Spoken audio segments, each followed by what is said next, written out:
7 मार्च 1971 को शेख मुजीबुर रहमान ने अपनी स्पीच में पाकिस्तान से अलहदा होने का इशारा दे दिया और 23 मार्च को पहला बांग्लादेशी फ्लैग ईस्ट पाकिस्तान के काफी घरों पर लहराया गया। इसका नतीजा ये हुआ कि ईस्ट पाकिस्तान में एक मिलिट्री ऑपरेशन लॉन्च किया गया जिसका मकसद ईस्ट पाकिस्तान को वेस्ट पाकिस्तान से अलग होने से रोकना था।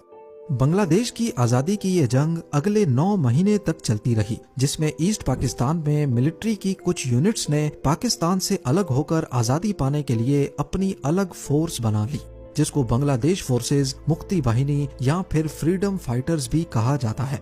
दूसरी तरफ बांग्लादेश में ही मौजूद वो ग्रुप जो वेस्ट पाकिस्तान को सपोर्ट करता था, उनको रजाकार कहा जाता है।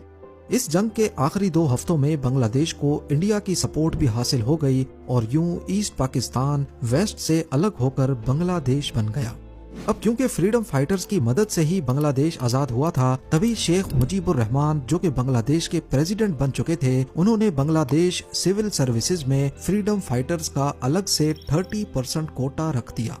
1997 में यानी कि लिबरेशन वॉर के 26 सालों के बाद बांग्लादेश सिविल सर्विसेज में फ्रीडम फाइटर्स की रिक्रूटमेंट काफी कम हो गई, जिसके चलते गवर्नमेंट ने ये कोटा सिर्फ फ्रीडम फाइटर्स नहीं बल्कि उनके बच्चों के लिए भी बढ़ा दिया।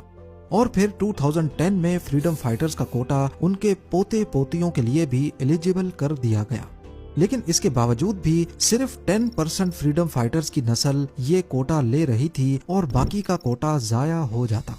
अब पूरे मुल्क में जो लोग मेरिट पे मेहनत करके सिविल सर्विसेज की जॉब हासिल करना चाहते, उनका कोटा 44% था और वो भी अब कम पड़ने लगा। तो ये चीज स्टूडेंट्स को काफी खराब लगती कि हम इतनी मेहनत करने के बाद भी मेरिट के 44% कोटा में भी नहीं आ सकते, जबकि फ्रीडम फाइटर्स का खानदान कुछ ना करके भी आसानी से गवर्नमेंट जॉब हासिल कर सकता है।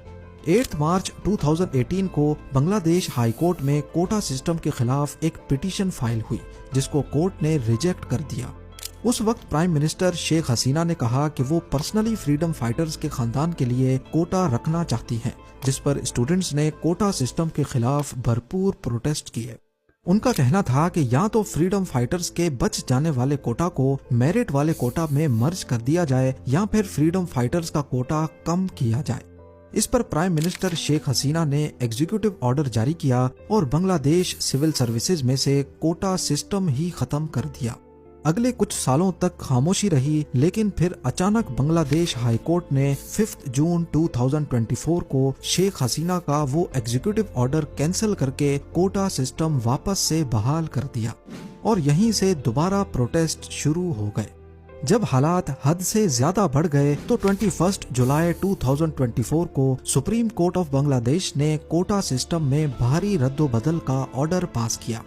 उस ऑर्डर में 93% कोटा मेरिट के लिए दिया गया, जो कि पहले 44% था, और फ्रीडम फाइटर्स का कोटा जो पहले 30% था उसको कम करके 5% कर दिया गया।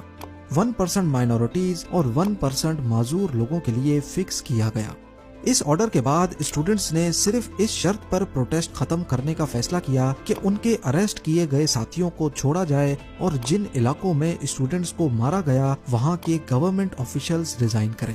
फिलहाल जिस वक्त ये वीडियो बन रही है उस वक्त तक स्टूडेंट्स की डिमांड्स पूरी नहीं हुई, लेकिन गवर्नमेंट का मानना है कि सिचुएशन काफी हद तक कंट्रोल में है। मोबाइल सर्विस, इंटरनेट और सोशल मीडिया दोबारा से खोले जा रहे हैं।